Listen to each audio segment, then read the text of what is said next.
righteousness, and all these things shall be added unto you. Ate, sa susunod na bibili ka, yung air condition, yung kotse talaga. Kaya sabi ng Panginoon, unahin mo siya. Lagi. Unahin mo siya lagi. Lahat ng minimit ay ipapagkaloob ng Panginoon. Hindi lang yung ganito, ang ipaparanas niya sa iyo. Sinampulan ka na, magandang bahay. Ngayon, meron kang e-bike. Sa susunod, e-car na. E-car. Four wheels. E-car na. Pray mo, ate.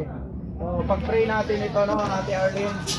Lord, maraming salamat po sa napakagandang pamaskong regalo po ninyo kay Ate Arlene, Lord God. Salamat sa kanyang buhay. Panginoon, pinagaling mo siya, pinalakas mo siya, ibinilik mo yung dating sigla ng kanyang pangangatawan.